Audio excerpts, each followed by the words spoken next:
Ya, tiba pada pujian nomor 2. Kita mungkin agak perlu kita pelajari.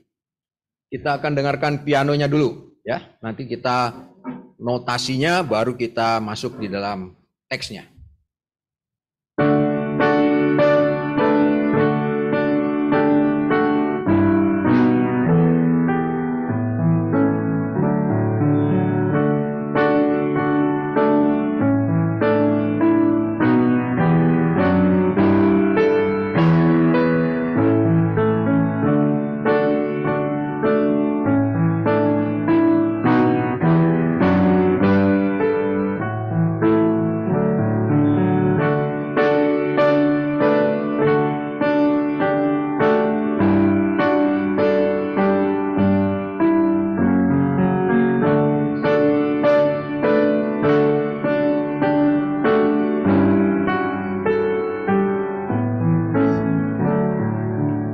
Baik, kita akan membaca notnya dulu ya. Silakan.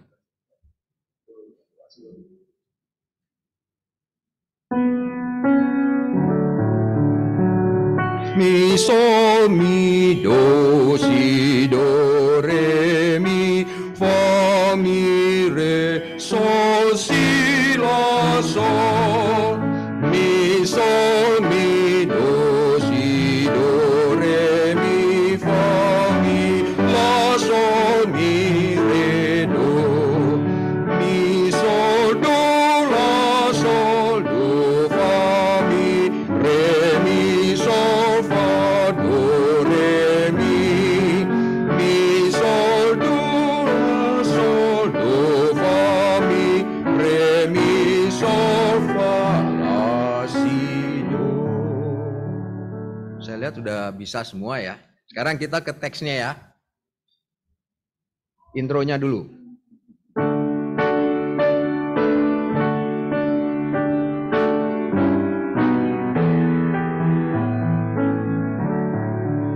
Domba Allah aku datang bernyanyi memujimu, kemuliaan dan kasih-Mu terpancar di wajah-Mu, hikmat-Mu yang tiada tara, kuasa-Mu nyatalah, alam semesta memuji-Mu, Allah yang Maha Kekal.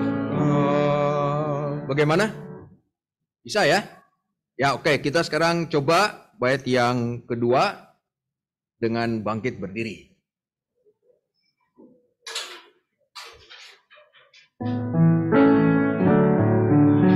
Domba Allah yang terkasih, besar kuasa rahmat-Mu, Kau setara dengan Bapa dan bersatu dengannya.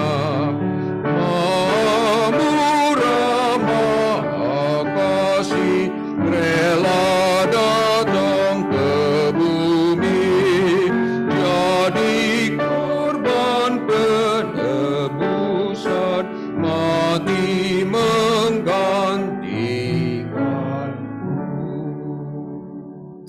Baik, Bapak Ibu dan saudara sekalian, mari kita memasuki ibadah kita. Mari kita meneduhkan hati kita arahkan hati kita ke hadirat Tuhan dengan saat teduh.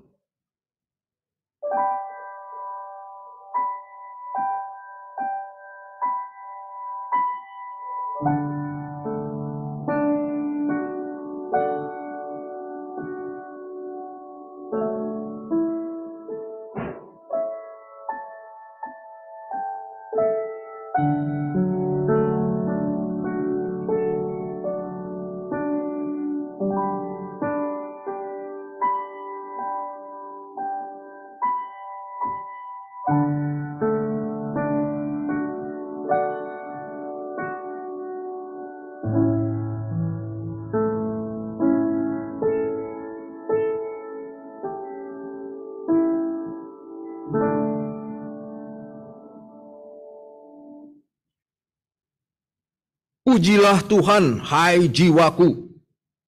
Pujilah namanya yang kudus, hai segenap batinku. Ibadah Gereja Reform Injili Indonesia Kuningan pada pagi hari ini dimulai dan berlangsung di dalam nama Allah Tritunggal, Allah Bapa, Allah Anak, yaitu Tuhan kita Yesus Kristus, dan Allah Roh Kudus. Amin. Mari dengan tetap berdiri kita memuji Tuhan dengan pujian nomor 1, Masyurkan Rajamu.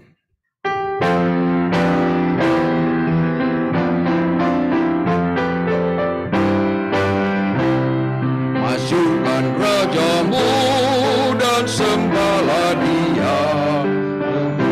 Suaramu bernyanyi bergemar, bernyanyilah, memuji Dia. Kristus memerintah, pastinya besarlah, yang basuh dosaku bertata di surga. Bernyanyilah, dengan hati bergemar memuji Dia.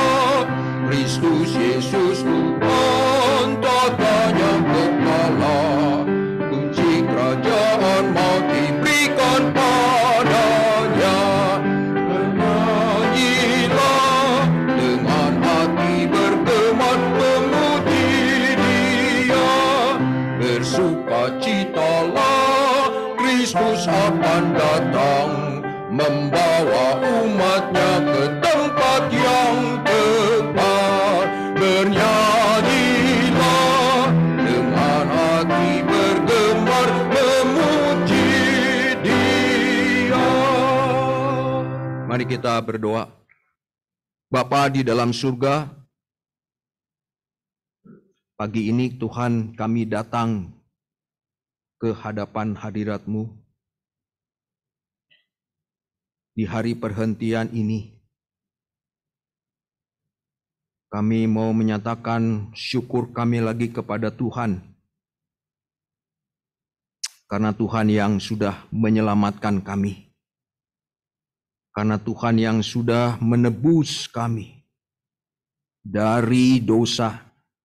Kami yang harusnya binasa boleh hidup. Dan pada pagi hari ini kami datang kepada Tuhan mau menyatakan syukur kami. Terima kasih Tuhan, pimpinlah ibadah kami pada pagi hari ini. Biarlah setiap kami boleh diberkati oleh Tuhan dengan firman yang boleh terus membersihkan hati kami, menyucikan kami, membawa kami hidup lebih suci, lebih kudus, menjadi saksi Kristus di tengah-tengah dunia ini.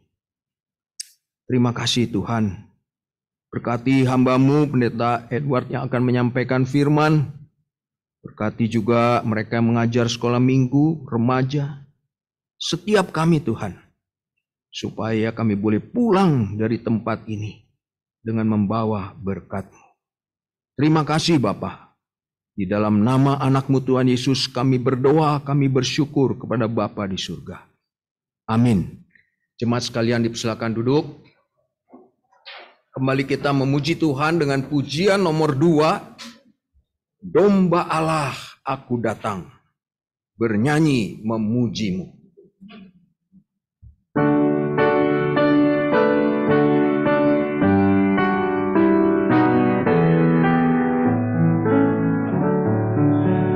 Domba Allah aku datang, bernyanyi memuji-Mu. Kemuliaan dan kasih-Mu terpancar di wajah.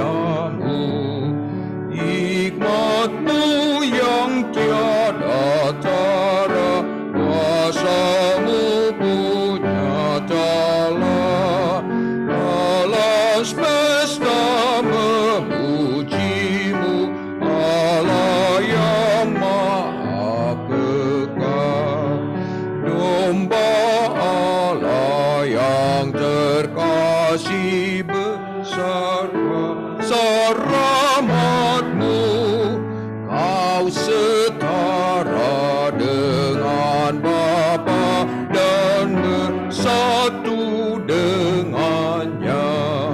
Maha murah, maha kasih, rela datang ke bumi, jadi korban penebusan, mati menggantikanku. Domba Allah yang ku sembah berani di palungan dunia ini yang Kau cipta, tak di tempat padamu. Kau di taman Getsemani bersedih dan berdoa. Maha mulia, maha kudus, Sang Domba anak Allah. Domba Allah yang sengsara dipaku dan disalib, bagiku Kau menderita, menanggung hukumanku. Ku bersyukur dan memuji akan korban kasih-Mu, yang termulia ku memuji bagi Sang Domba Allah.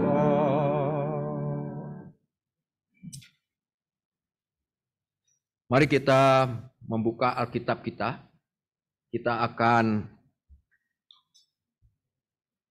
membaca firman Tuhan dari kitab Mazmur pasal 17 ayat yang pertama sampai dengan ayat yang kelima.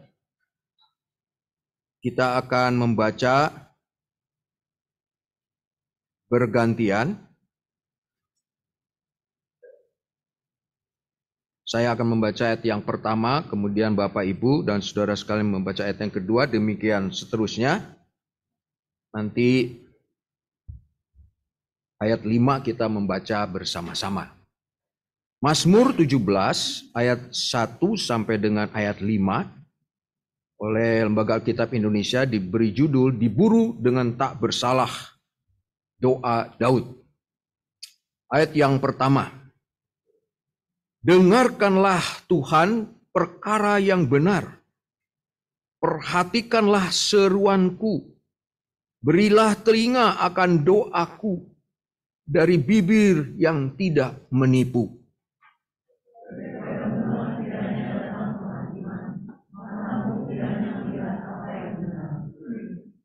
Bila Engkau menguji hatiku, memeriksanya pada waktu malam, dan menyelidiki aku, maka Engkau tidak akan menemui sesuatu kejahatan. Mulutku tidak terlanjur.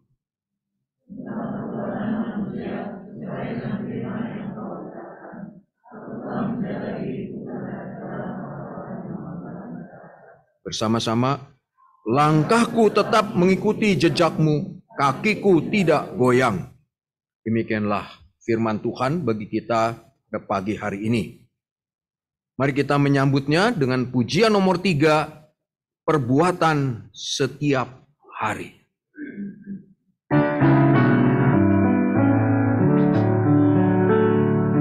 Taruhlah ingatan Kristus dalam setiap perbuatan, dengan kasih dan kuasa-Nya hidupku. Wanita,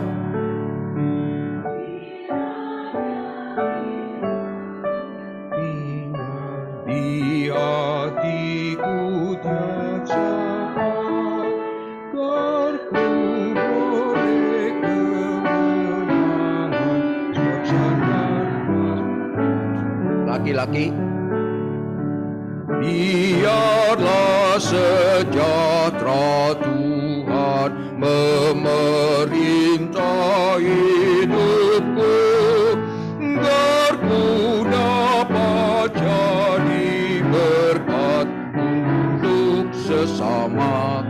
Wanita,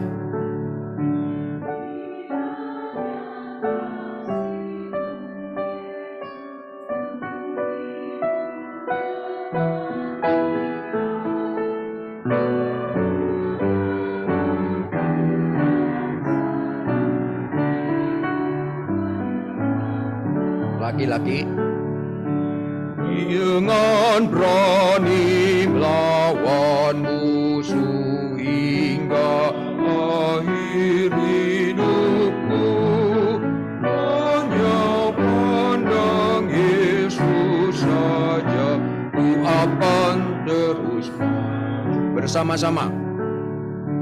Ku hanya alatnya saja, membawa yang berdosa, sampai mereka lihat Tuhan serta keindahannya.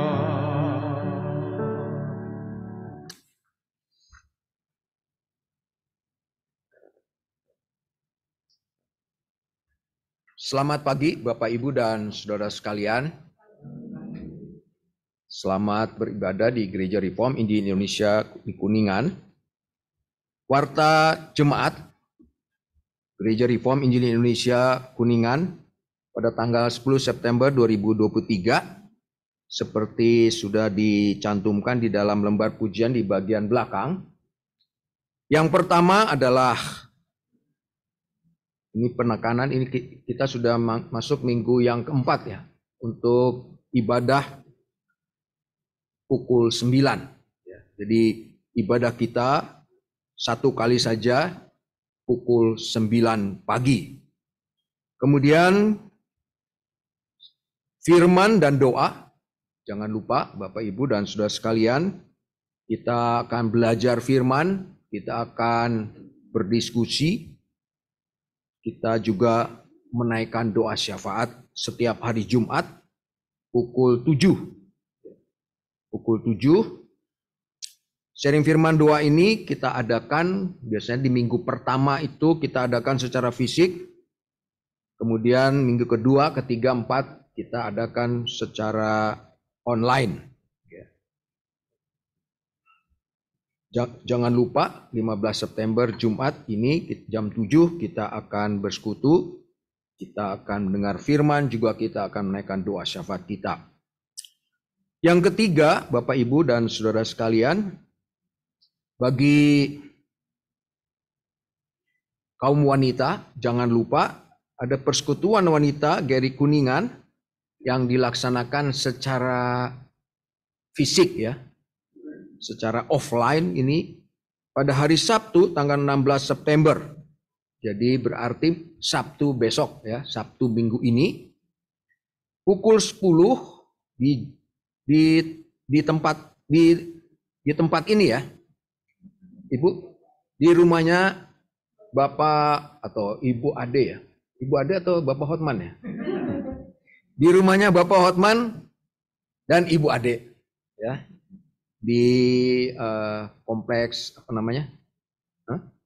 Auri. Ya.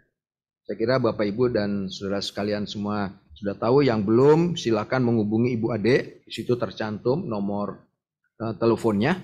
Ya, jangan lupa bagi kaum wanita mengikuti persekutuan wanita GRI Kuningan ya. Hari Sabtu ini tanggal 16 September pukul 10 pagi. Ya, di sini banyak kaum wanita kan? Jadi silakan untuk ikut ya, ikut kita belajar firman Tuhan bersama-sama di dalam persekutuan. Kemudian yang terakhir adalah sekolah minggu dan kelas remaja kita adakan bersamaan dengan ibadah kita pukul 9 ya. Itu kecil, tengah, besar juga kelas remaja.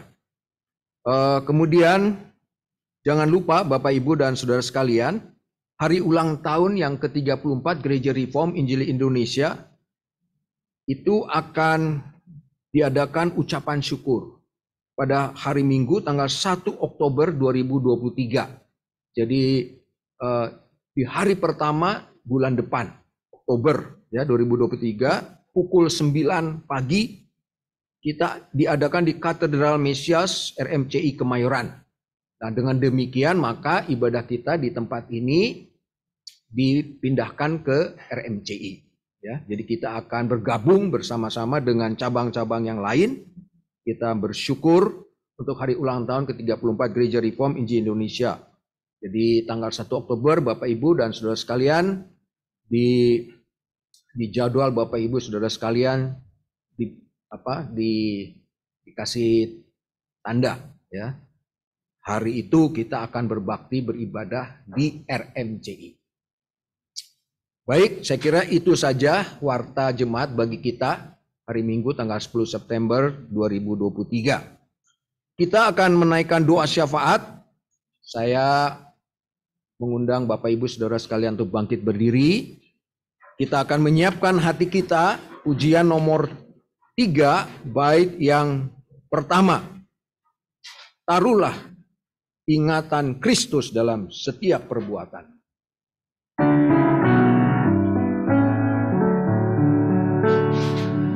Taruhlah ingatan Kristus dalam setiap perbuatan, dengan kasih dan kuasa-Nya hidupku diaturnya. Bapak Ibu dan Saudara sekalian, mari kita menaikkan doa syafaat kita. Saya mengajak Bapak Ibu Saudara sekalian menundukkan hati kita datang kepada Tuhan, menaikkan doa syafaat kita. Yang pertama, kita berdoa untuk pelayanan Pendeta Dr. Stephen Tong di Amerika.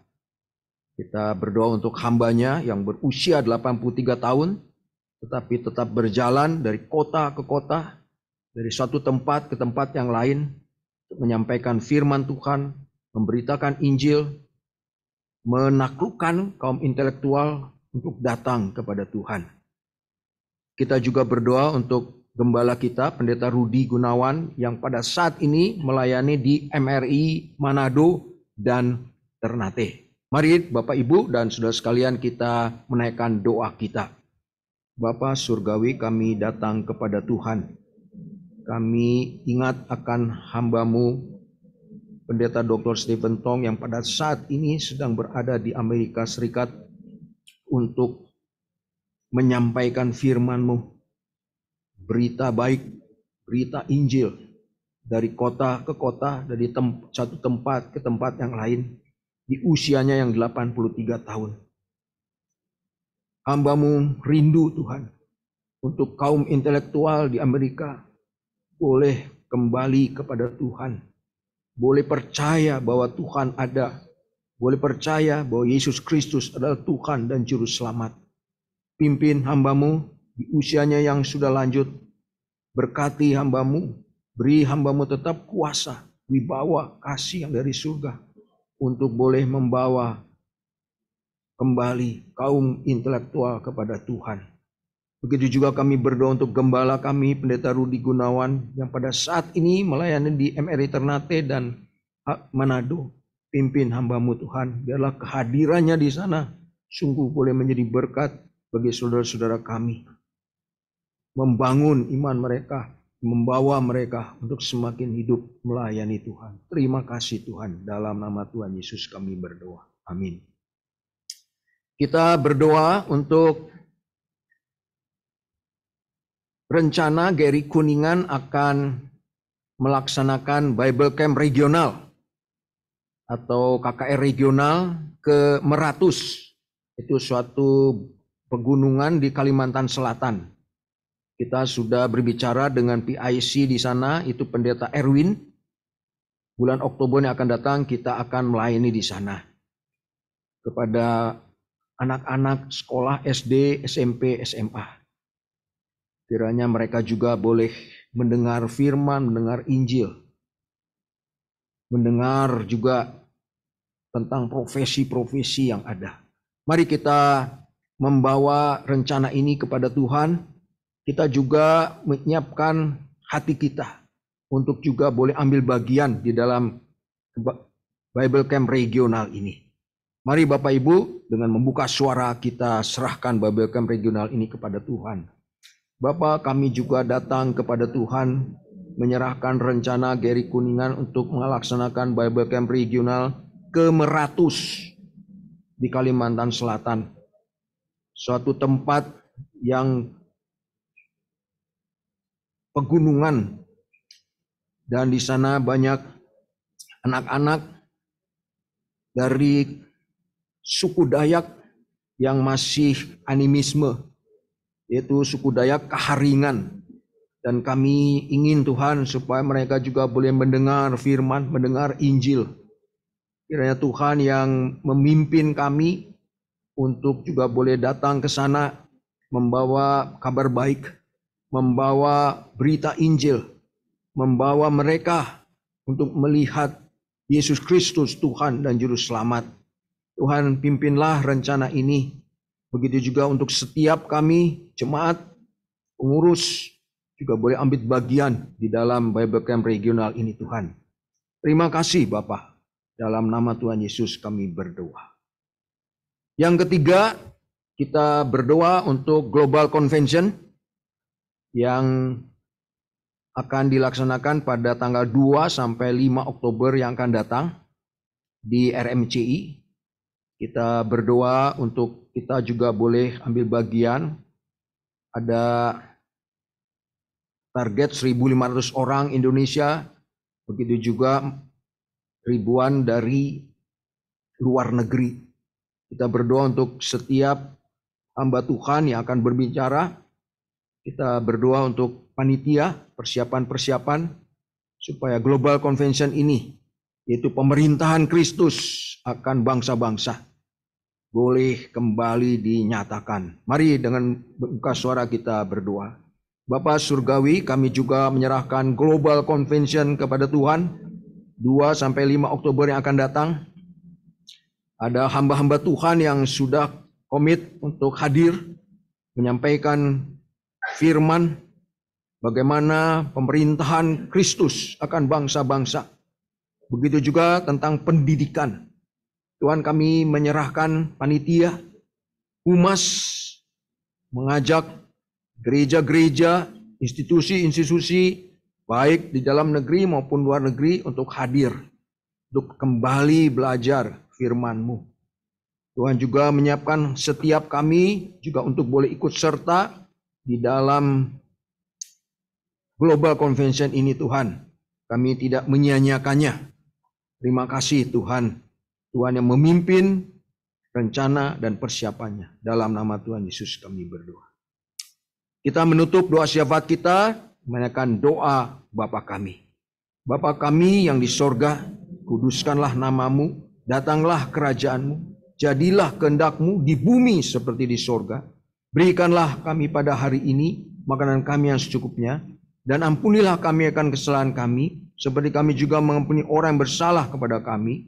Dan janganlah membawa kami ke dalam pencobaan, tetapi lepaskanlah kami daripada yang jahat, karena Engkau-lah yang punya kerajaan dan kuasa dan kemuliaan sampai selama-lamanya. Amin. Jemaat sekalian dipersilakan duduk.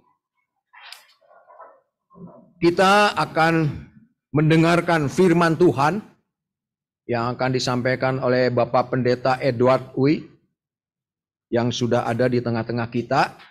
Mari kita siapkan hati kita dengan pujian nomor 3, bait yang kedua saja. Setelah itu saya persilakan Pak Ed untuk naik di atas mimbar.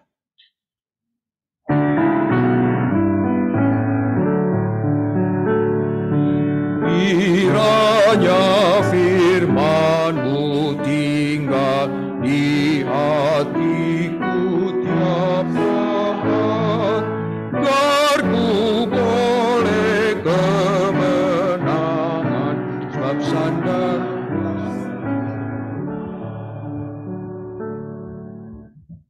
Selamat pagi Bapak Ibu sekalian. Mari kita membuka Alkitab kita. Saya hari ini mengajak kita untuk sama-sama membaca dari Kejadian pasalnya yang ke-23. Kejadian pasalnya yang ke-23, kita baca ayatnya yang pertama dan yang kedua saja. Kita baca bersama-sama kedua ayat ini. Kejadian pasalnya yang ke-23, ayatnya yang pertama dan yang kedua. Mari kita membacanya bersama-sama. 1, 2, 3. Sarah hidup 127 tahun lamanya, itulah umur Sarah. Kemudian matilah Sarah di Kiryat Arba, yaitu Hebron, di tanah Kanaan. Lalu Abraham datang meratapi dan menangisinya. Mari kita berdoa. Tuhan, berkatilah kami pada pagi hari ini. Ajarlah kami boleh menilik sekali lagi ya Tuhan ke dalam hidup kami, agar kami boleh hidup di dalam rencana Tuhan, di dalam anugerah Tuhan, di dalam belas kasihan Tuhan. Tolong kami ya Tuhan, bukakanlah hati kami. Jangan biarkan kami dari minggu ke minggu hanya datang beribadah sebagai pendengar firman, melainkan kami boleh datang beribadah mencari Tuhan, mendengarkan firman-Mu, dan kami boleh pulang menjadi pelaku firman yang sejati. Berkatilah kami ya Tuhan, pertumbuhkanlah iman kami, dan kiranya Tuhan yang boleh menopang kami sekali lagi pada pagi hari ini di dalam pertemuan dengan firman-Mu. Di dalam nama Tuhan Yesus kami ucap syukur, kami berdoa. Amin. Ini merupakan satu bagian yang sangat unik di dalam Alkitab. Satu-satunya perempuan yang dicatat tentang kematiannya dengan begitu detail hanya Sarah. Sarah merupakan satu-satunya perempuan yang dicatat kematiannya, di mana, umur berapa, dan ya dicatat dengan lengkap gitu ya. Itu satu-satunya. Tidak ada perempuan di Alkitab yang dicatat tentang kematiannya di dalam seluruh Alkitab. Bahkan Maria, ibu dari Tuhan Yesus sekalipun tidak pernah dicatat. Jadi ini merupakan satu keunikan yang luar biasa di dalam diri Sarah yang dimunculkan di Alkitab. Nah, hari ini saya ingin mengajak kita untuk melihat dan belajar dari apa yang menjadi kesaksian, pembelajaran dari Sarah di dalam kehidupannya bagi kita. Sarah terkenal sebagai istrinya Abraham. Seringkali dia itu adalah orang yang berada di, katakanlah di belakang layar gitu ya. Kalau kita sebut tentang bapak orang beriman, Abraham. Kalau bicara tentang orang yang besar dalam perjanjian lama, nama Abraham yang muncul. Sarah itu hanya seringkali disebut sebagai istrinya Abraham. Dan kemudian dia paling yang diingat dari kita adalah dia itu tertawa ketika berita tentang bahwa dia akan melahirkan anak di usia tuanya. Dia tertawa, kemudian kita merasa ya secara tidak langsung gitu ya, Sarah kurang beriman. Yang beriman cuma Abraham, dan Sarah tidak beriman. Kenapa? Karena dia tidak percaya gitu.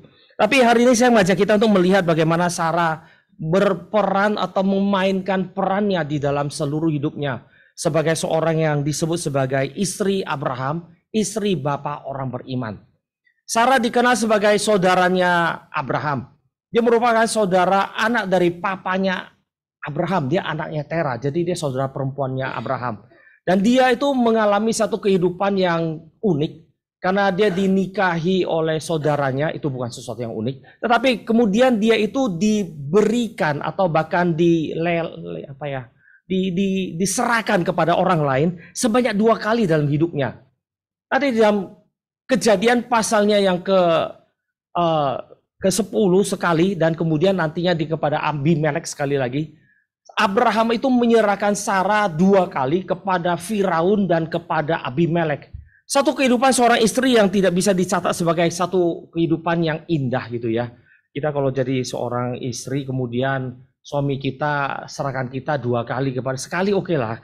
Dalam ketakutan dia gitu ya. Dalam ketakutan dia kemudian menyerahkan kita kepada raja yang lebih besar, lalu kita ya oke lah.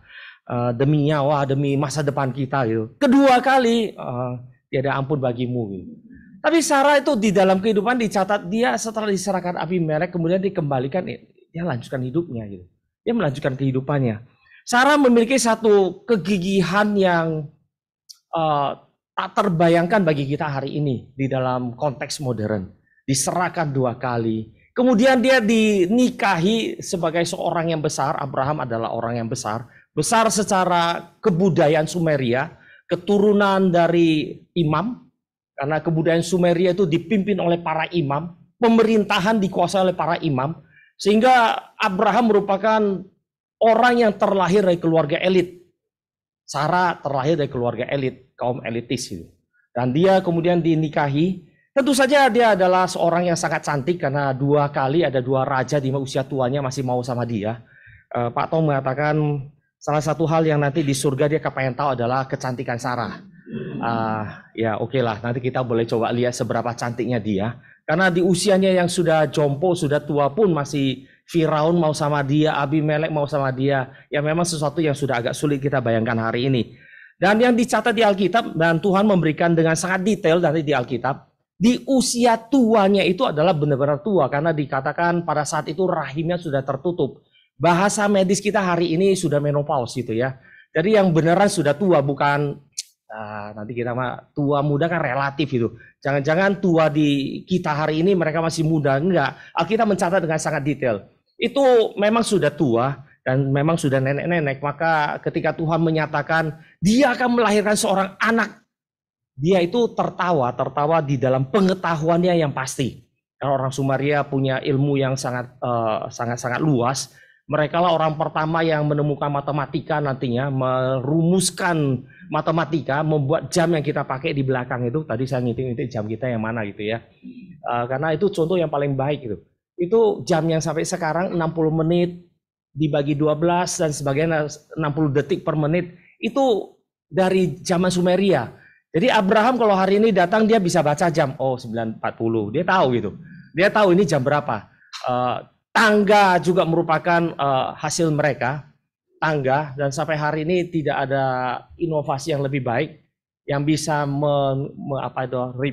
menggantikan tangga yang ada. Sudah 4.000 tahun, 5.000 tahun masih tangga yang seperti itu yang kita pakai. Kita tidak ganti dengan yang lain. Mau pakai mesin berjalan eskalator pun bentuknya tangga seperti itu.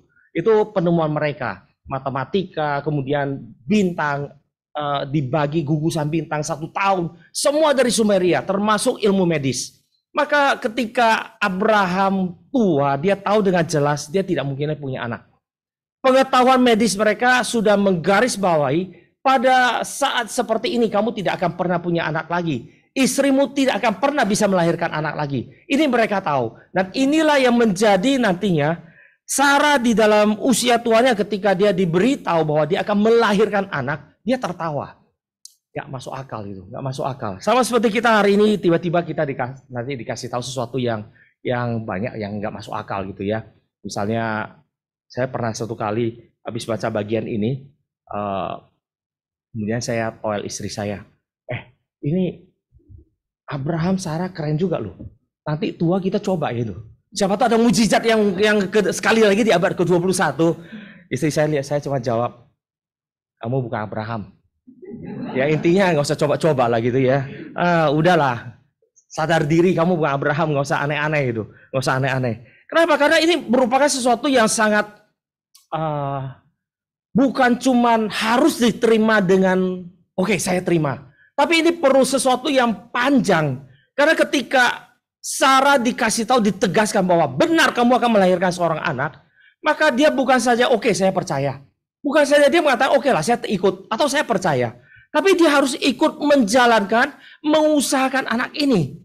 Pada saat dia umur 65 tahun yang sudah menopause, sedangkan suaminya umur 75 tahun dikatakan sudah tua dan Alkitab memakai satu istilah, sudah mati kuncupnya.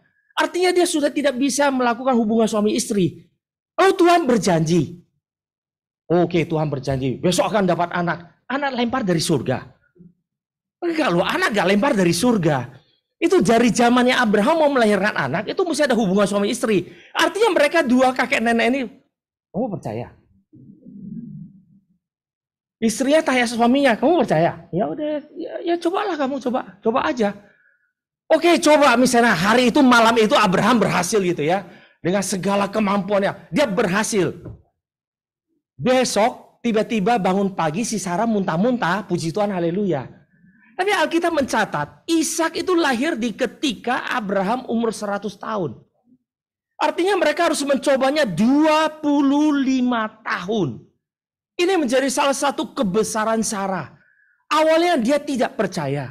Namun dia itu punya satu kerelaan menjalankan mandat Allah yang diberikan kepada suaminya. Dan dia rela menemaninya di tengah-tengah mungkin pergumulan hidupnya. Yang dia rasa, aku nggak yakin. Saya nggak percaya, saya nggak yakin. Mungkin seumur hidupnya dia akan berpikir, saya nggak pernah lihat nenek-nenek gendong bayi itu lalu katakan itu anaknya. Pada zaman itu nggak ada itu ya, nggak ada apa namanya itu rahim pengganti itu nggak ada, ibu pengganti itu nggak ada itu. Yang ada itu nanti budaknya lahir bagi dia. Nggak ada. Lalu kemudian dia harus benar-benar dengan setia menjalankannya. Inilah nanti menjadi satu kebesaran Sarah yang nantinya kita harus pelajari. Ketika kita berbicara dalam teologi reform nantinya banyak orang memiliki angan-angan yang besar, kemudian nanti jatuh masuk ke dalam neraka gitu. Para mahasiswa gitu ya, kalau kita udah bicara, mari kita mencari panggilan Tuhan, memenuhi apa yang Tuhan mau kita kerjakan dalam hidup kita. Itu mahasiswa bisa berpikir, apa panggilanku kok? Panggilan dalam hidupku, mulai berpikir. Nanti dari hal yang sederhana gitu ya, menjadi dokter, jadi apa. Pernah ada satu anak amplifiers yang mau, mungkin gak kok gue jadi presiden? Jadi presiden bukan hal yang susah. Presiden itu bisa presiden satu perusahaan, presiden satu sekolah, presiden satu negara. Buka warung aja jadi presiden sendiri di sana. Presiden warung sendiri kan bisa kan, itu kan cuma istilah kok. Semua punya cita-cita, saya mau jadi apa? Waktu bertanya panggilan hidupku, menjadi apa? Selalu gambarannya adalah saya menjadi sesuatu yang besar, yang nyata, yang Tuhan benar-benar jelas-jelas pakai, yang bisa dilihat oleh semua orang, dan kemudian semua orang bisa melihat kita dipakai Tuhan dengan sangat besar. Sarah memberikan teladan yang nyata bahwa setiap orang memiliki panggilan. Tapi panggilannya ada yang di depan, ada yang di belakang, kita semua tahu. Cuma masalahnya siapa yang rela menjalankannya di belakang. Saya ingat ketika kami pulang dari Jerman, saya itu dipanggil sama mertua saya, almarhum mertua saya. Dia tanya, kamu jadi pendeta, nanti anak istrimu makan apa? Saya bilang, makan nasi. Ya iya udah makan nasi, pulang ke Indonesia makan nasi, mau makan apa lagi gitu. Makan, kalau di Jerman makan nasi sih mahal gitu ya, impor gitu. Mau makan nasi, di Indonesia makan nasi, mau makan apa lagi? Dia bilang, bukan itu yang papi tanya, kamu tahu, kamu cukup pintar untuk menjawab. Oh oke lah. Ya Tuhan akan pelihara. Terus kemudian mertua saya tanya lagi, kamu pikir untuk menyekolahkan satu anak sampai lulus sampai di luar negeri itu gampang? Dia bilang enggak. Kamu pikir papi menyekolahkan istri saya nama panggilan Ling gitu ya. Ling sekolah sampai di Jerman, sampai lulus itu gampang? Enggak. Terus kamu pulang jadi pendeta jadi apa? Istri pendeta. Saya ngerti pertanyaan dia gitu ya. Saya ngerti pertanyaan dia. Gua lahirin anak, gedein, sekolahin capek-capek sampai di Jerman lulus. Itu matematika, S2-nya spesialisasi statistik loh. Itu lagi zaman-zamannya big data analysis untuk di dalam nanti bidang telekomunikasi. Itu di Jerman lagi mulai gede-gedenya kami pulang. Mulai lagi heboh itu dicari orang statistik yang bisa menguasai nanti itu big data analysis dan telekomunikasi dan segala macam. Itu istri saya. Baru kami pulang. Itu pulang jadi apa? Ibu rumah tangga sampai hari ini. Hari ini kok tanya dia statistik, dia bilang udah lupa, udah 20 tahun lebih ya. Jangan tanya sekarang, lagian juga udah berkembang luar biasa gitu ya. Udah berbeda jauh. Seringkali kita berpikir, saya sekolahin anak saya tuh jauh-jauh, ujung-ujungnya jadi ibu rumah tangga buat apa? Makanya dulu papa saya ketika kakak saya tuh mau kuliah, itu lama dealnya itu. Papa saya itu orangnya sangat praktis, dia nggak sekolah sampai SD kelas 3, lalu kerjaannya itu cuma cari uang. Tuhannya adalah uang. Karena bagi dia kalau nggak ada uang nggak bisa makan, yang kasih makan itu uang. Dan yang menghadirkan Allah dari dua tangan ini, selesai. Simple, life is very simple gitu ya. Kalau namanya hidupnya bahagia atau enggak tergantung. Punya uang bahagia, nggak punya uang sengsara. Udah sederhana aja katanya. Maka ketika kakak saya mau kuliah, kakak saya itu kuliah itu berbulan-bulan. Kasih tahu papa, kamu setelah kuliah mau jadi apa? Kerja apa? Habis kerja mau ngapain? Menikah. Habis menikah ngapain? Jaga anak. Untuk apa kuliah? Nanti ini mungkin banyak orang juga pernah mengalami pergumulan seperti itu. Maka Sarah memberikan satu teladan yang sangat sederhana. Dia adalah seorang kaum elitis yang terlahir pada zaman itu. Dan perempuan di dalam kebudayaan Sumeria tidak dilihat serendah seperti kebudayaan lainnya pada zaman itu. Sehingga Sarah memiliki satu posisi yang lumayan di dalam masyarakat. Dia bukan seperti Grika melihat perempuan gitu ya. Kalau Grika melihat perempuan itu adalah produk gagal. Bagi orang Grika, ketika dewa menciptakan manusia, kalau berhasil namanya laki-laki, kalau produk gagal namanya perempuan. Karena perempuan dilihatnya itu sangat rendah. Kita jarang mendengar filsuf perempuan dari Grika, ada beberapa. Tapi kita nggak pernah kutip. Kita juga nggak pernah ingat namanya. Perempuan yang paling dikenal di dalam kebudayaan nanti Grika adalah istrinya Sokrates, Xanthippe. Kenapa? Karena dia disebut oleh Sokrates di dalam tulisannya. Di dalam hikmatnya, salah satu adalah tentang keluarga. Dia berbicara, istri yang baik akan menghasilkan seorang suami yang baik. Istri yang cerewet akan menghasilkan suami seorang filsuf. Ya, kalimat kedua itu kesaksian hidupnya gitu ya. Maka Xanthippe itu terkenal. Kenapa? Dari sana kita tahu Xanthippe itu cerewetnya minta ampun. Makanya si Sokrates jadi filsuf. Intinya begitu aja. Yang lain kita nggak tahu perempuannya dari Grika. Karena dilihat sangat rendah. Kebudayaan Timur juga lihat perempuan kan, perempuan. Saya masih ingat ketika saya kecil, ketika kakek saya masih suka kumpulin cucu-cucunya gitu ya. Kasih itulah filsafat Chinese, old Chinese wisdom. Ingat, keberhasilan itu cuma sederhana. Asal kamu sanggup berdiri satu kali lebih banyak daripada jatuhnya kamu berhasil. Terus kami, terus ada sepupu saya perempuan. Kamu maksudnya perempuan nggak usah tanya. Ya, Chinese culture, perempuan nggak usah tanya. Itu walaupun dikumpulin cucu-cucunya ada laki ada perempuan, tapi kalau udah diajarin, perempuan dengar aja, jangan banyak cincong gitu. Diam-diam aja, nggak usah tanya perempuan, nggak usah ngerti, karena perempuan memang lebih rendah. Dan kebudayaan Sumeria tidak. Sarah memiliki satu posisi yang penting dalam kehidupannya. Dia bukan orang rendahan, dia bukan orang yang tidak memiliki kemampuan. Dia bukan orang yang second level itu, society, masyarakat second level. Bukan. Dia adalah orang yang memiliki bagiannya sendiri dan elit di dalam satu masyarakat. Namun dia mampu membawa dirinya sebagai seorang perempuan. Ini nanti menjadi teladan bagi kita sebagai orang Kristen. Kita apalagi yang ada di dalam gereja Reform Injil Indonesia, semua orang terus berpikir kapan saya jadi pengganti Pak Tong. Ini mimpi yang bikin semua orang gila gitu ya. Ini yang membuat seorang gila. Ketika kira-kira 10 tahun yang lalu Pak Tong pernah tanya, saya kalau tunjuk satu pengganti, kira-kira yang lain bisa marah nggak? Saya jawab, waktu itu saya temenin Pak Tong lagi keliling gitu ya, kan keliling Asia. Saya lalu jawab, Pak Tong saya nggak tahu yang lain, saya nggak bisa jawab buat yang lain. Tapi selama bukan saya ditunjuk, saya berbahagia. Saya dijawab Pak Tong, setan itu kan, setan.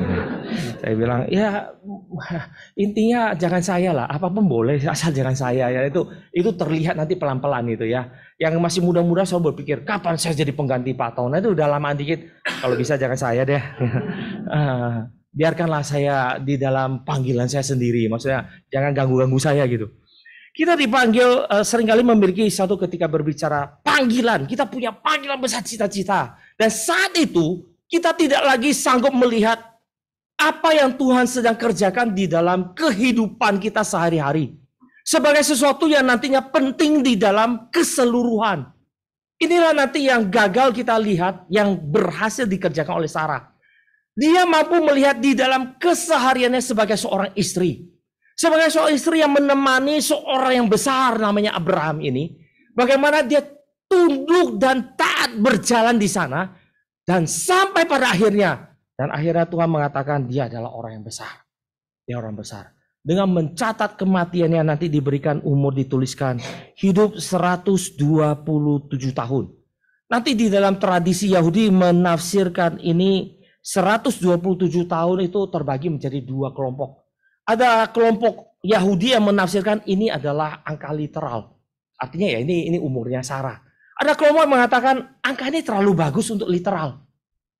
Ini kemungkinan besar adalah angka figuratif yang dituliskan untuk menunjukkan bahwa Sarah hidupnya di dalam kehidupannya yang sederhana, yang biasa-biasa aja ini, namun dilihat Tuhan sebagai penggenapan yang utuh. Karena 127 di dalam pembacaan Yahudi ini menjadi 12, 10, dan 7.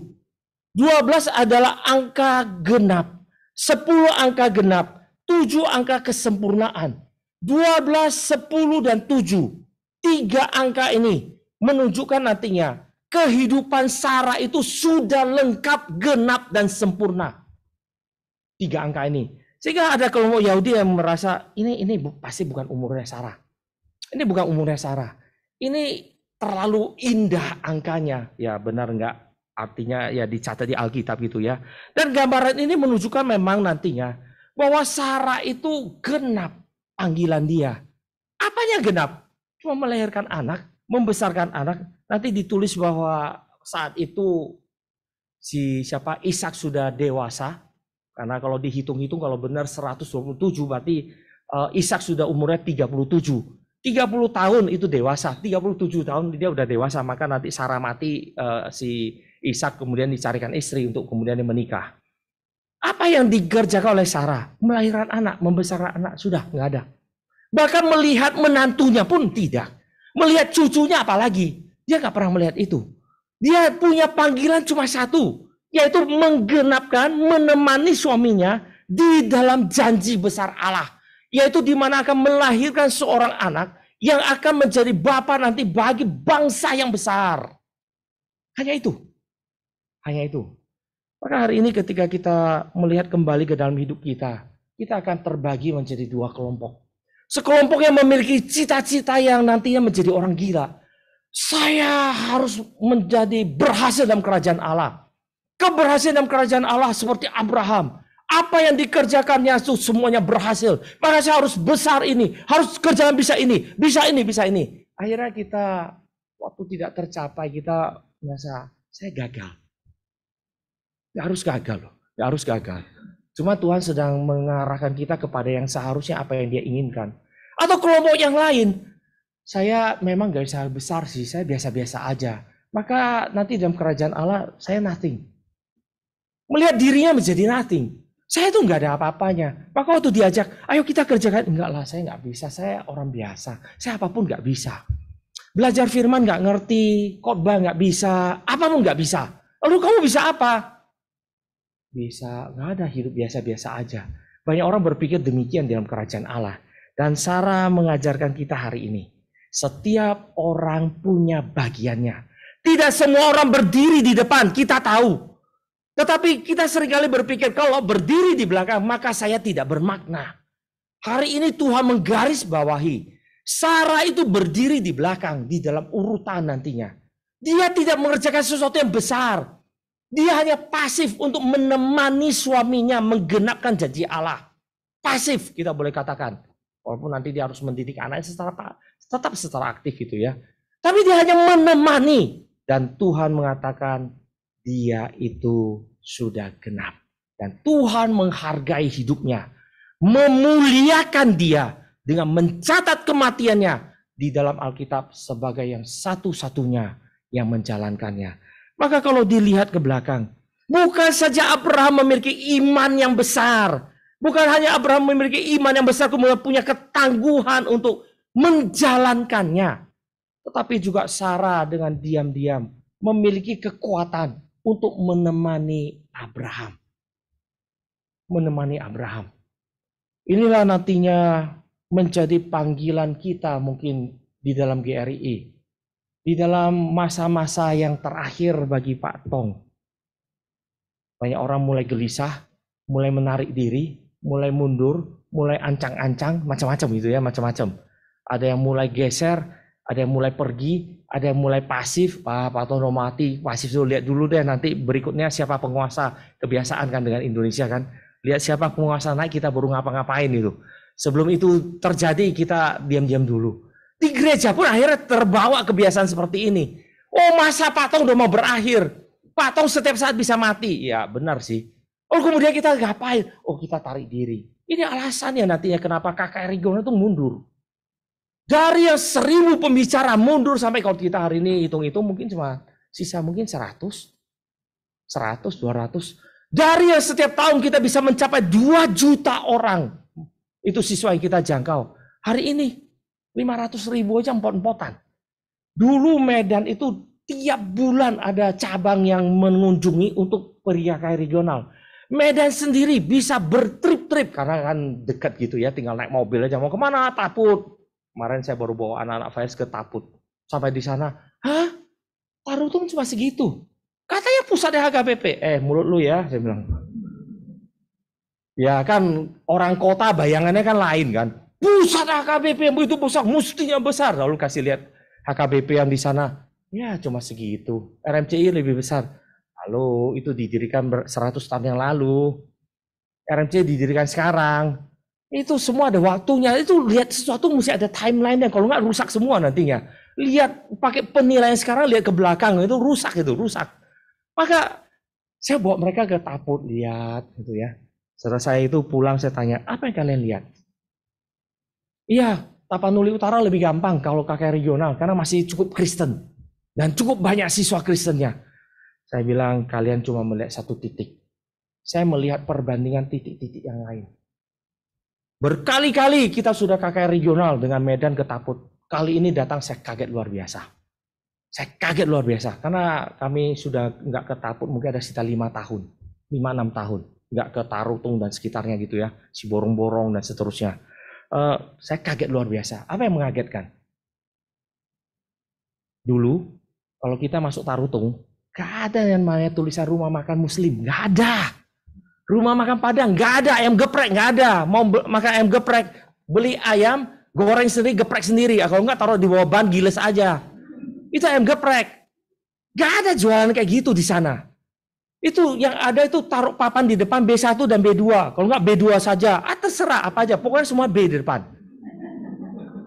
B1, B2, terserah lah. Pokoknya B itu. Nggak ada yang namanya tulis di depan. Rumah makan, halal. Nggak ada.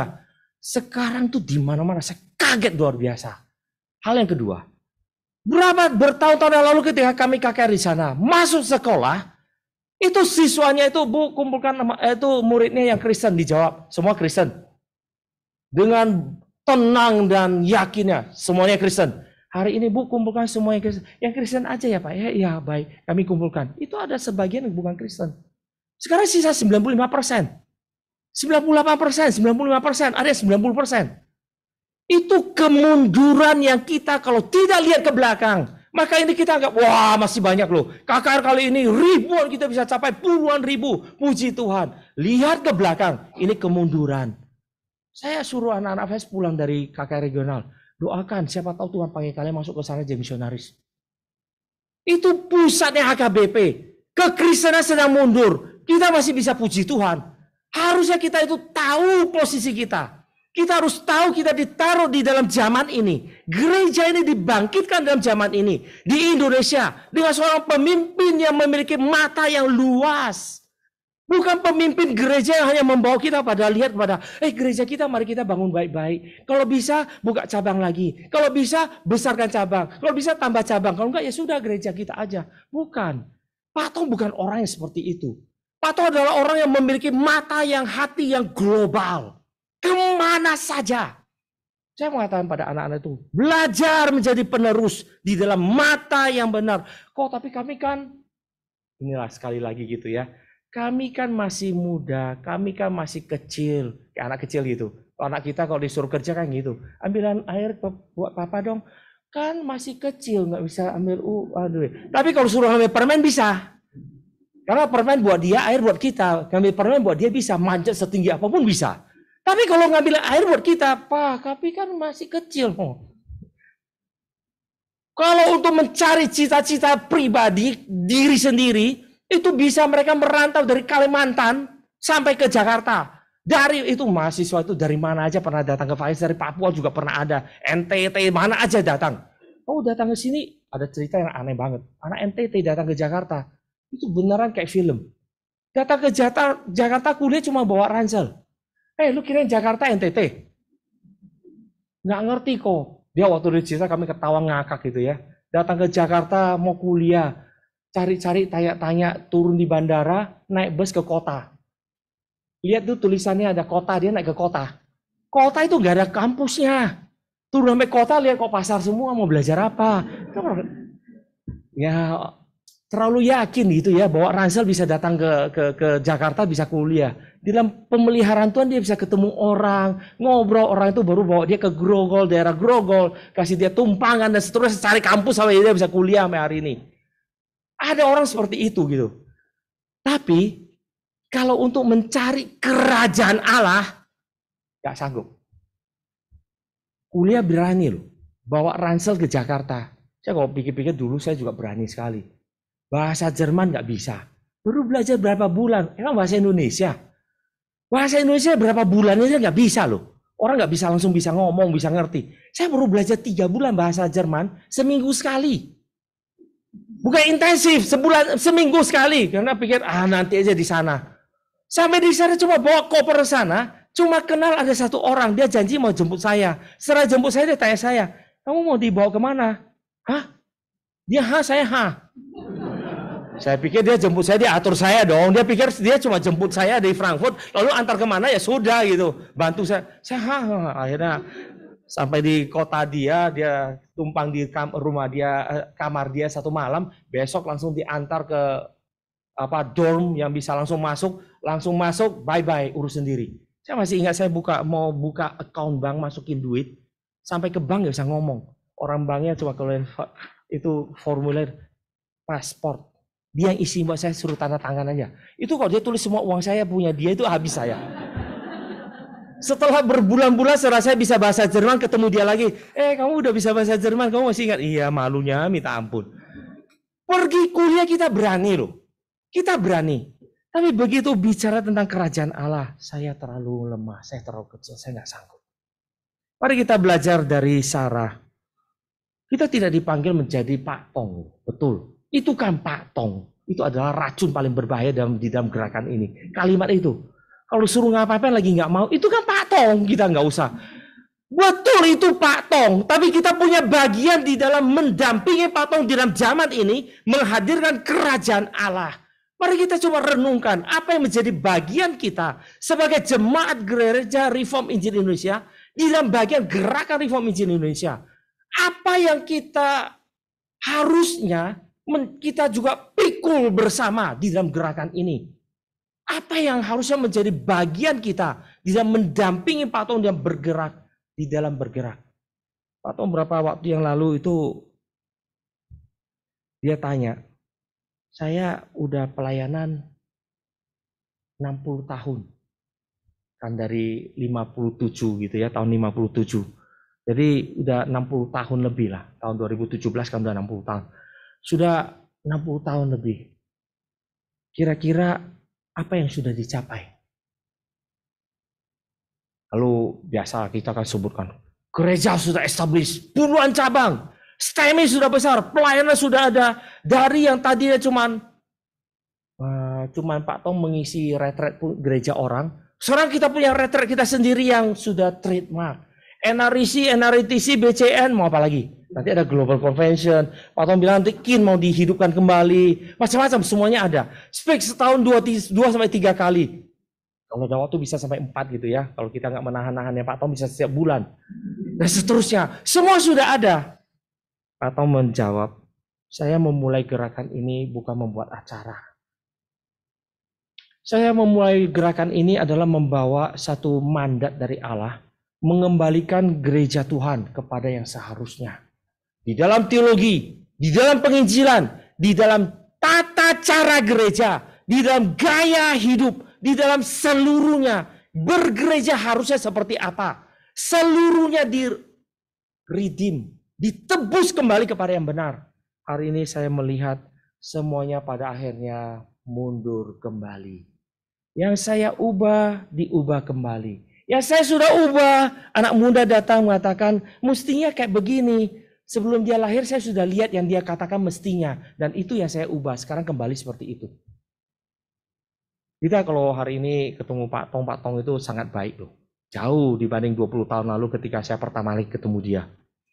Saya baru pulang, Pak Tong tanya, "You mau ngapain?" "Mau kuliah Pak Tong, masuk STT." "Buat apa?" Saya bingung. Orang yang dari jadi hamba Tuhan pulang dari Jerman mau masuk STT kok tanya buat apa? Buat apa? Buat apa ya? Iya nggak tahu buat apa. Buat cari mati kali ya. Buat apa gitu? Saya bingung. Buat melayani Tuhan. Seperti apa? Pak Tong itu sangat sensitif di dalam ketika orang mengatakan gereja, pelayanan. Karena dia sudah melihat puluhan tahun gereja mengatakan mereka melayani Tuhan. Dan pada akhirnya semuanya itu adalah satu monumen peringatan bahwa Kristen pernah ada di sana dan tidak lebih dari itu. Hanya ada kekristenan pernah ada di sana. Tetapi tidak pernah menghadirkan semangat, kekuatan, keberanian, kekristenan dalam gereja mula-mula yang harusnya ada pada kita hari ini. Ini nggak pernah ada. Maka mari kita belajar hari ini. Ketika kita mengatakan, oh Pak Tong itu begitu besar, saya cuma jemaat biasa. Jemaat biasa memiliki bagiannya di dalam mendampingi. Pak Tong baru belakang ini baru ngomong sekali lagi. Saya sebelum mati saya punya cita-cita. Ada 100 cabang Mandarin di seluruh dunia. Karena setelah yang Indonesia ini kelihatan sudah lumayan bisa jalan. Saya itu sangat khawatir di dalam dunia Mandarin tidak ada penerus. Kita kok hari ini lihat di pusat gitu ya, kebaktian Mandarin, Pak Tong kalau nggak ada yang khotbah semua pakai bahasa Indonesia.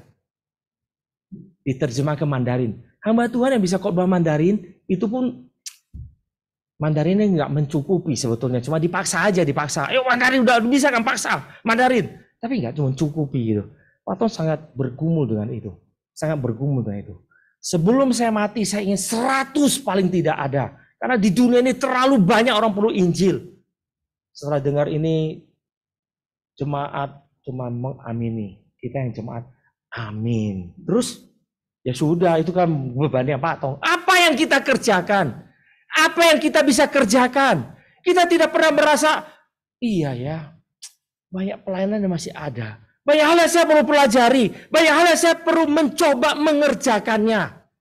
Perlu untuk mendorong, untuk menemani Pak Tong bersama, berjalan bersama, di dalam langkah yang sama menuju kepada penggenapan janji Allah dalam kerajaan Allah. Inilah yang nantinya Sarah menjadi teladan bagi kita hari ini.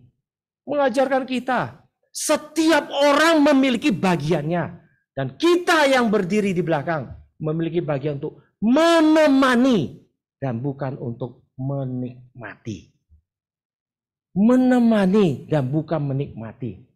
Hari ini kita sudah menikmati apa yang dikerjakan di perjuangan Pak Tonti. Hari ini kita bisa kebaktian diam-diam gitu di seluruh, nggak usah seluruh Indonesia, di mayoritas gereja Injili di Indonesia. Ya, Pak Tom pernah cerita 50 tahun yang lalu, kalau kita bergereja, datang ke gereja, itu yang di atas khotbah, di bawah khotbah, itu gereja. Setengah pasar, kata Pak Tom. Setengah pasar. Sini cerita kok bawa rasa nggak mau dengar, dia ngobrol sama temannya. Udah selesai, oh amin, amin, pulang. Itu gereja. Maka Pak Tom pada zamannya itu dia bilang, itu gereja itu bikin malu. Orang di luar sana sembahyang aja masih lebih kusyuk. Gereja ribut sebagai pasar. Maka Pak Tom berdiri itu, diam. Terkenal akhirnya dia di label pendeta marah-marah. Ya itu, jangan jalan-jalan. Mau ke WC, enggak ada. Zaman dulu tuh itu benar-benar cuma duduk, orang boleh ngobrol, lagi mau ke WC, mau balik, mau ngobrol lagi, mau keluar, minum kopi, nanti dosologi pulang, masuk lagi, dapat berkat pulang, selesai, bye-bye, Tuhan memberkatimu. Perubahan seperti ini, perjuangan seperti ini, puluhan tahun, kita hari ini nikmati. Apa yang kita lakukan setelah ini? Inilah yang nantinya mari kita renungkan sekali lagi pada hari ini. Saya ngajak kita sebagai jemaat Tuhan di RII. Merenungkan kembali. Di dalam gerakan ini, saya ini bagiannya apa? Yang pasti kemungkinan besar, saya nggak berani pasti 100% gitu ya. Saya bukan patung. Saya bukan pengganti patung. Ya bisa aja satu hari tiba-tiba Tuhan menyambarkan kilat, kena satu anak muda jadi Stephen Tong generasi kedua gitu ya, V2.0 keluar, muncul yang kedua, bisa aja gitu ya. Kita mendoakan kalau bisa itu terjadi. Kalaupun tidak, maka pertanyaan adalah kita yang mendampingi hari ini, di mana keberadaan kita? Sarah berjalan bersama dengan Abraham sampai akhir hayatnya, sampai titik nafas terakhir. Sampai hembusan nafas dia yang terakhir. Dan dia menemani Abraham. Menggenapkan janji Allah.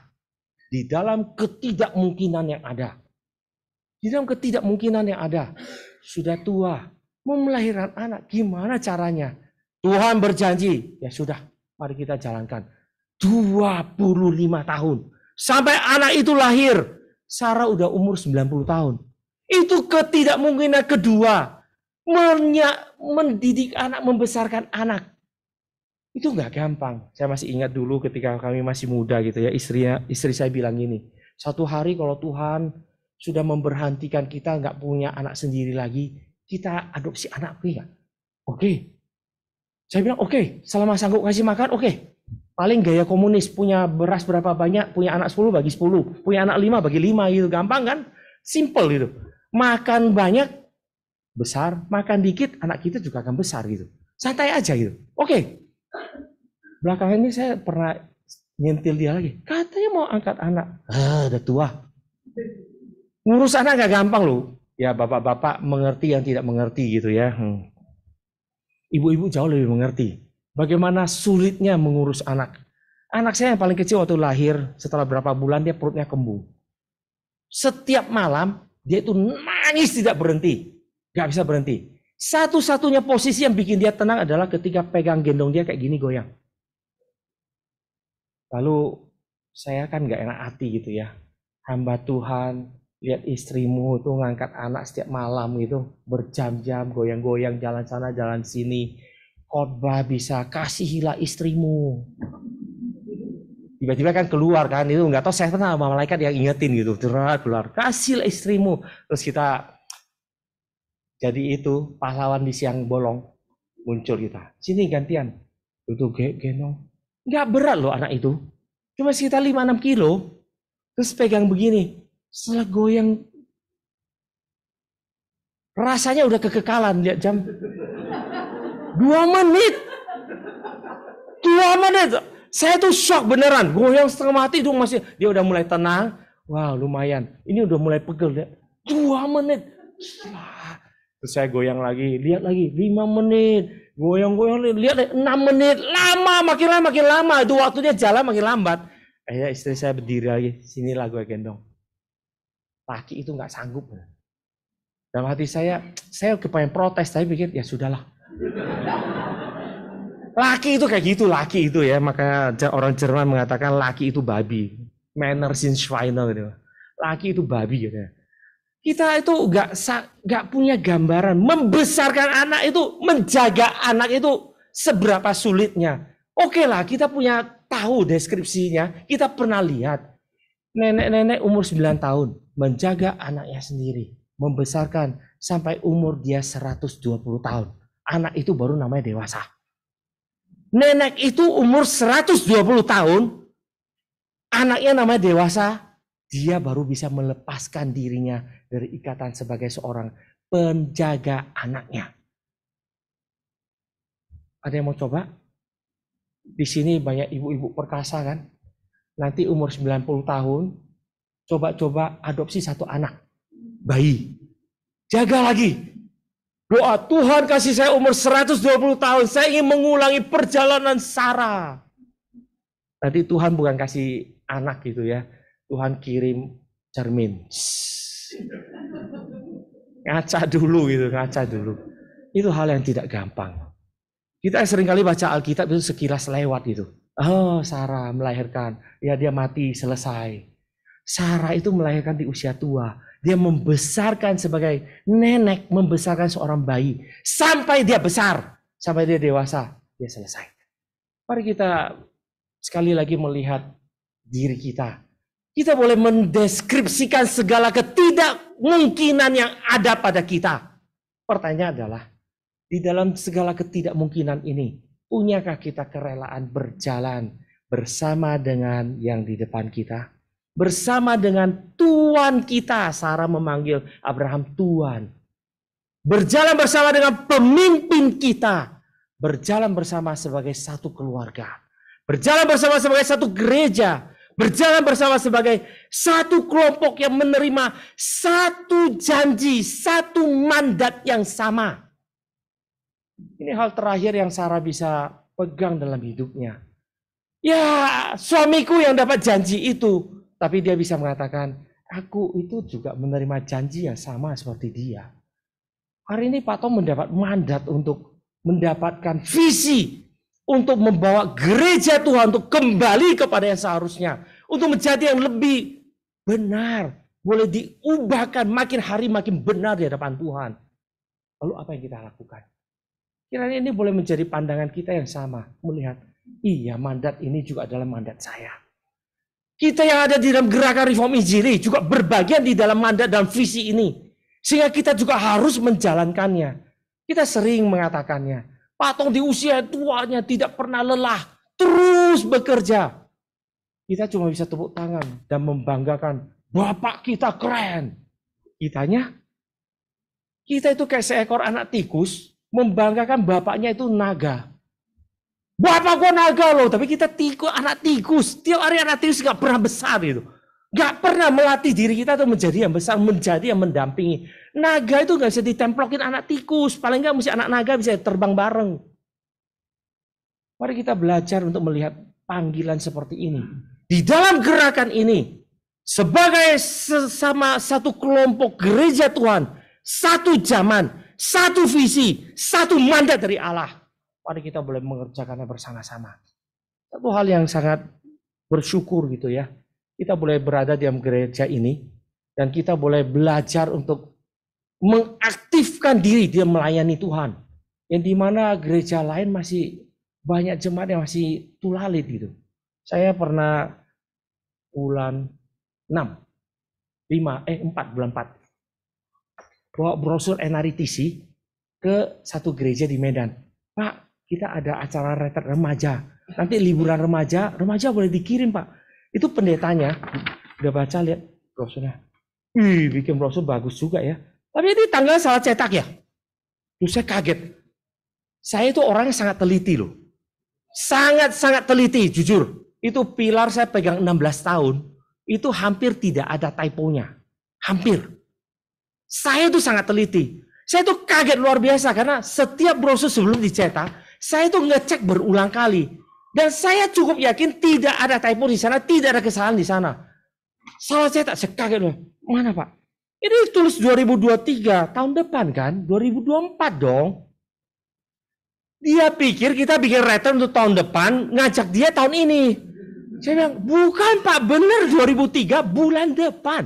Sebentar lagi itu liburan itu anak remaja. Kalau tahun depan mah masih lama. Itu anak remaja diajar sekarang, tahun depan juga udah lupa. Tahun ini Pak. Tahun ini baru mulai publikasi. Iya. Oh kita kalau di agenda setahun. Kita itu sudah dilatih sampai sebegitu dinamisnya sampai kita nggak berasa loh. Tiba-tiba ada speak. Oh iya kok lama ya, masih lama, masih sebulan. Gereja lain sebulan sebelumnya kasih tahu ada acara besar. Itu demo semua di depan gereja. Kita udah di-redeem cara berpikir kita oleh Pak Tong sedemikian rupa. Sampai kita udah nggak nyadar. Udah nggak sadar. Kita itu setahun itu acara besar bisa dihitung. Setiap bulan itu ada. Kapin ini, KKR regional, pusat yang besar, belasan ribu anak. Lusa belum yang cabang-cabang ke sana kemari, kumpulin setiap minggu. Minimal ada satu acara besar. Minimal seminggu satu loh. Gereja lain itu pendetanya itu diculik malam-malam, dibuang ke got. Itu dimatiin, dibuang ke got kalau dia berani bikin acara segitu banyak. Iya loh, beneran. Itu saya punya teman, itu ada satu di gereja lain itu ya, jadi gembala sidang, kami pernah ketemu ngobrol. Dia bilang, gila ya gereja lu ya, gila katanya. Itu acara nggak habis-habisnya. Kalian itu otak itu taruh di mana? Itu jemaat kan lelah luar biasa. Saya bilang, iya pasti lelah. Tapi setelah dipush sampai agak lelah, waktu dilonggarkan ke 80%, mereka rasa lega. Enak kan? Nyantai ya tahun ini, nyantai. Waktu pandemi kita nggak nyantai. Itu kita cuma mundurin ke 60% tuh. Gereja lain itu 0. Gereja lain, kita itu masih sakit jiwa. Gila ya gerejamu ya, udah pandemi masih bikin acara nggak habis-habis. Kita udah rasa, gak ada kerjaan ya kita ya kali ini. Kita udah ditebus sampai sebegitu jauh, sampai kita nggak sadar. Maka hari ini mari kita sadar, satu hal yang lebih lanjut. Kita sudah dipersiapkan dengan luar biasa oleh Tuhan dalam gerakan ini. Mari kita kali ini selangkah lebih maju. Kita berjalan bersama dengan Tuhan. Di dalam pimpinan Tuhan bersama dengan pimpinan gerakan ini. Pendeta Stephen Tong yang masih hidup. Untuk melanjutkan pekerjaan Tuhan yang besar ini. Sampai nantinya ketika Pak Tong dipanggil Tuhan. Kita boleh melanjutkannya dalam bagiannya kita. Kita boleh teruskan bagiannya kita. Cabang tidak akan pernah berhenti. Bukan Pak Tong mati, nanti kakak Regina mati semua. Speak berhenti semua, nggak boleh. Itu harus terus berjalan. Harus berjalan. Kalau Bapak Ibu sekalian perhatikan dulu kan apa itu brosur hanya pendeta Dr. Stephen Tong dan rekan-rekan. Belakangan ini Pak Tong suka tulisin nama. Cuma seringkali karena namanya lama ditunjuk nggak bisa ditulis. Itu aja masalahnya. Speak. Bulan November, ini kalau ditentukan 4 November kita speak gitu ya. Sisa 1,5 bulan kira-kira. Pembicara siapa? Nggak tahu. Maka hamba Tuhan Gary itu semuanya itu ada sisi sakit jiwanya. Karena kan belum ditunjuk. Kalau ditunjuk sehari sebelumnya kan pingsan kita. Jadi gimana? GR dulu. GR dulu, persiapan. Belum tunjuk, persiapan dulu. Baca-baca, cari-cari bahan, pikir-pikir. Kalau saya ditunjuk, saya akan bahas ini. Sampai waktu ditunjuk, gak ada nama kita. Leganya. Itu lama-lama gak sakit jiwa. GR. Tapi gak ditunjuk, lega. Lama-lama sakit jiwa loh sama Tuhan Gary itu ya. Apalagi yang di pusat-pusat dekat-dekat sana. Yang di luar kota sih agak tenang gitu, agak aman. Sesekali aja bisa tiba-tiba kesambar petir itu. Itu lama-lama sakit jiwa kami. Tapi ya itulah terjadi gitu, itulah yang terjadi. Saya masih ingat pernah satu kali speak, Pak Tong nunjuknya H-6. H-6. Itu gereja lain pendetanya langsung keluarkan surat resign. Gary, untung masih ada 6 hari. Nah itu. Pernah satu kali NRIC setelah ditunjuk pembicara, rapat berkali-kali dengan pembicara, sebulan sebelumnya udah rapat. Kamu tema ini udah bagi rapi, jadwal udah disusun, siapa duluan, siapa belakang, semua udah rapi. Tiba-tiba, H-1 dapat WA. Semua pembicara diminta ke RMCI. Malam ini juga, yang tidak bisa harus hadir, wajib Zoom. Wah kalau udah kayak gitu berarti kan itu ada alarm merah gitu ya, red. Code-nya itu udah merah itu, code-nya merah. Hadir kami semua sampai di sana. Itu datang, kita doa dulu untuk NRIC besok. Selesai Pak Tong sharing. Saya selama berminggu-minggu itu gelisah. Begitu Pak Tong dia ngomong dia gelisah, kami mulai gelisah. Ini ada apa lagi? Beneran. Malam itu Pak Tong saya gelisah. Akhirnya saya tuh bergumul, saya berdoa. Kita tahunnya harusnya bicara seperti ini. Temanya diganti. Malam sebelum NRIC mulai. Ganti. Kita tahun ini harus ini. Jemaat kita butuh seperti ini. Oke, sekarang spontan. Kalian tuh mau bicara apa dari tema besar ini? Ayo kamu bilang. Masih shock loh itu otak itu. Freeze. Harus langsung keluar tema, atur bicara setelah sejam. Pulanglah, banyak berdoa. Yang hari terakhir paling lega. Kenapa masih ada 4 hari? Yang besok malah itu udah gak tidur. Sudah tidak tidur. Kita udah terbiasa dengan gaya seperti ini. Dan inilah nantinya menjadi kekuatan kita yang Tuhan wariskan bagi gerakan ini. Kita bisa berjalan dengan pimpinan Tuhan yang sangat dinamis. Mendadak begini, mendadak begitu. Kita bisa jalan. Ini kita sudah wariskan secara tidak langsung. Tetapi ada satu hal yang hari ini saya ngajak kita untuk jalan sekali lagi. Mari kita mendorong diri kita maju lebih lanjut. Coba berpikir, Tuhan, saya di dalam berjalan bersama dengan Tuanku, pemimpinku, pemimpin gerakan ini. Seberapa dekatnya saya bisa berjalan. Sehingga di akhir hidup saya Tuhan bisa mengatakan hidup saya itu sudah lengkap, genap, dan sempurna adanya. Bukan cuma asal lewat, bukan tanya kamu waktu hidup lakukan apa. Saya rajin beribadah. Terus setelah dengar apa yang kamu lakukan, saya memuji Tuhan. Hati-hati di sana ditampar Tuhan nantinya. Kalau pakai istilah Pak Tom ditempeleng gitu, itu bahasa kuno itu. Ditempeleng kita nantinya. Mari kita coba renungkan sekali lagi. Apa yang kita bisa push sekali lagi. Di akhir hidup Pak Tong, kita boleh berjalan bersama dengan beliau. Kita boleh kembangkan sekali lagi. Maka tahun ini, Bapak Ibu sekalian kalau perhatikan, setelah pandemi dideklar selesai, Pak Tong mengatakan pandemi selesai, kembali kepada seat semula, kecepatan semula, ditambah hutang kita 3 tahun.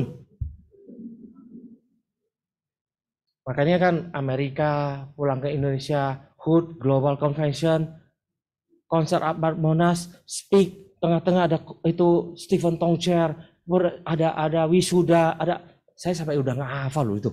Saking banyak ke Eropa pulang, Natal pulang, NRIC, sidang sinode selesai, tahun baru KKR.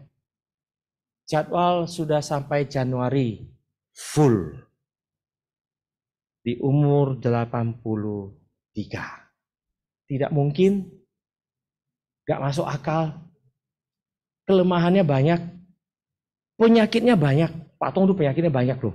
Pak Tong kalau sehari nggak makan nasi, nggak makan, itu dia nggak bakalan kelaparan. Karena 2 kali makan obat, 1 kali makan segepok, kedua kali segepok itu cukup kenyang lah, lumayan gitu. Cukup lumayan gitu. Itu 1 kantong plastik loh sekali makan. Pak Tong saking minum obatnya saking biasanya, dia bisa masukin obat karena kita lagi ambil air, balik-balik dia udah telan obatnya baru minum air. Saking canggihnya minum obat itu. Kelemahannya terlalu banyak. Sangat banyak. Dan bahkan sekarang sudah mulai kadang-kadang lupa. Dia itu, ini apa ya, nanti udah lewat dia baru ingat. Ini apa ya, udah lewat. Tapi bukan berarti karena sudah lupa, mundur. Justru dia itu gebut. Karena Pak Tong punya filsafat adalah, kalau kamu ujian, gurumu di depan katakan, waktu sisa 5 menit, apa yang kau kerjakan? Oh, sisa 5 menit. Slow down, dilipat kertasnya. Atau sisa 5 menit, belum selesai, buru-buru kerjakan. Kalau ya, mesti buru-buru, bukan slow down. Inilah yang menjadi filsafat yang mari kita belajar itu ya. Semangat seperti ini. Menemani, bukan menikmati. Berjalan bersama, bukan hanya melihat dari jauh. Ikut bersama berlari.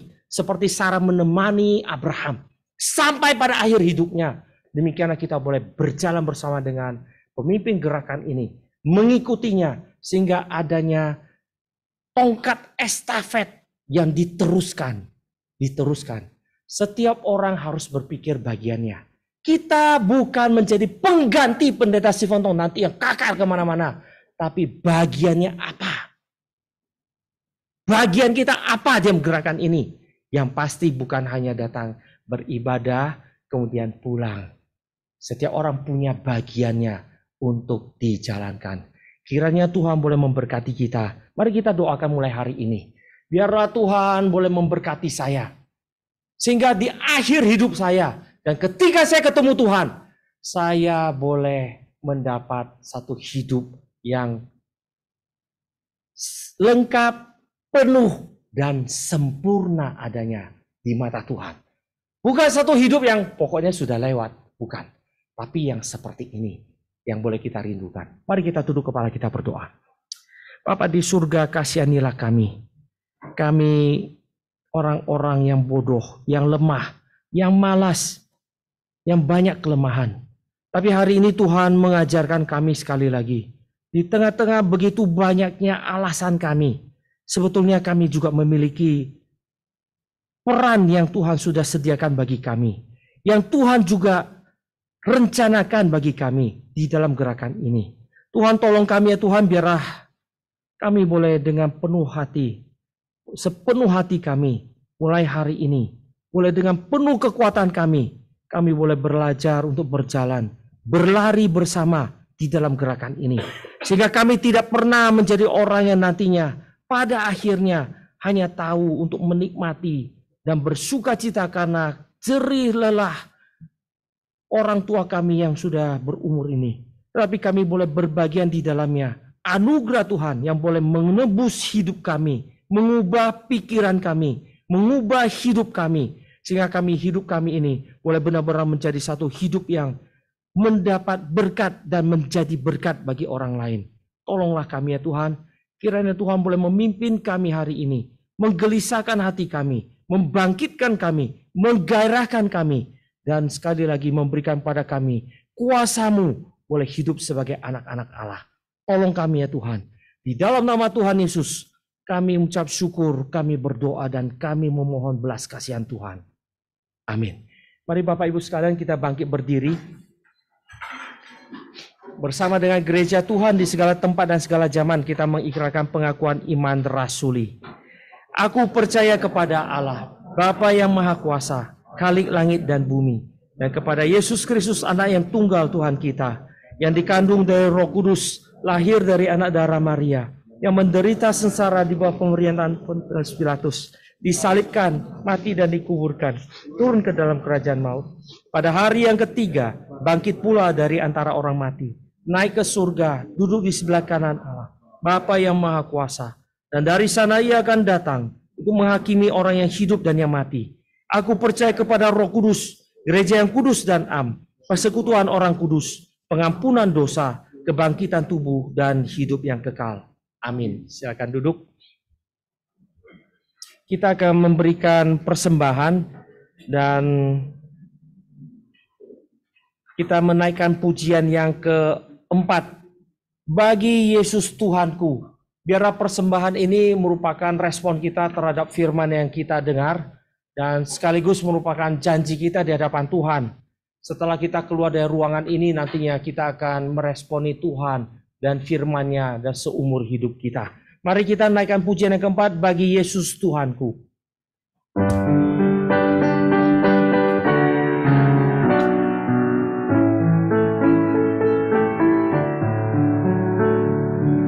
Ku serahkan bagi Yesus semua yang ku miliki, pikiran perbuatanku serahkan bagimu. Bagi Yesus semua yang ku miliki. Bagi Yesus semua yang ku miliki. Tanganku serahkan bagi Yesus,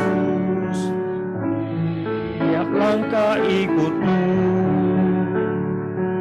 Mataku memandang Yesus, mulutku memujimu. Bagi Yesus, mulutku memujimu. Bagi Yesus, mulutku memujimu. Semenjak ku pandang Yesus, mau serahkan dunia. Bila ku ingat salibmu, ku menjadi milikmu. Bagi Yesus, ku menjadi milikmu. Bagi Yesus, ku menjadi milikmu. Oh, betapa mengagumkan Yesus. Yesus Sang Raja mulia, dengan kasih-Ku panggilku, ku berlindung padamu.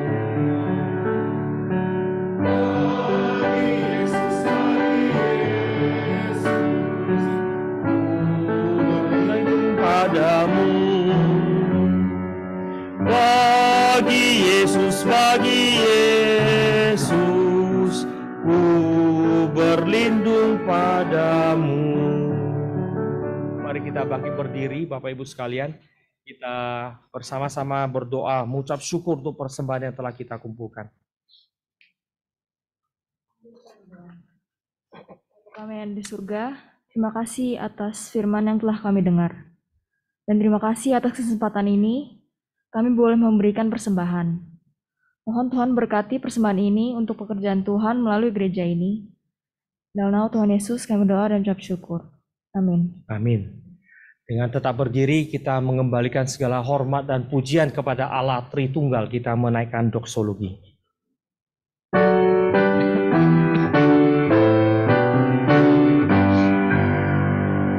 Puji Allah Bapa Putra, puji Allah Roh Kudus, ketiganya yang esa. Pohon selamat sumber berkat.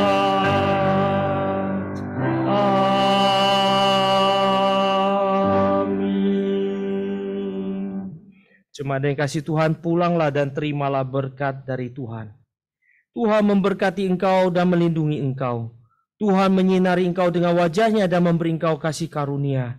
Tuhan menghadapkan wajahnya kepadamu dan memberi engkau damai sejahtera. Kiranya cinta kasih dari Allah Bapa dan Allah Anak, yaitu Tuhan kita Yesus Kristus, penyertaan, penghiburan, kekuatan, dan kuasa Allah Roh Kudus menyertai kita, memampukan kita berjalan di dalam visi Tuhan yang Tuhan sudah berikan dalam gerakan ini mulai hari ini sampai kita bertemu muka dengan pencipta kita, penebus kita. Amin. Amin. Amin.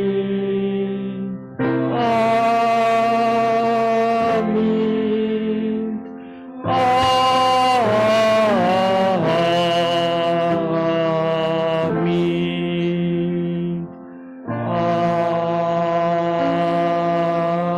Amin. Silakan duduk, doa teduh ibadah siang hari ini selesai.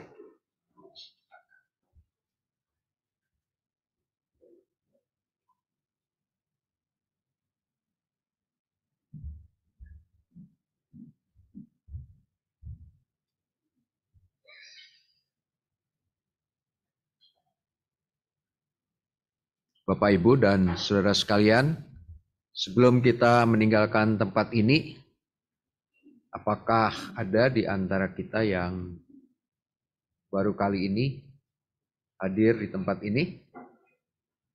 Harusnya sih ada ya. Kalau saya yang kurang ada? Ya, tidak ada.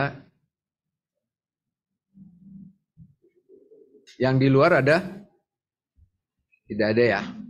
Baik. Terima kasih.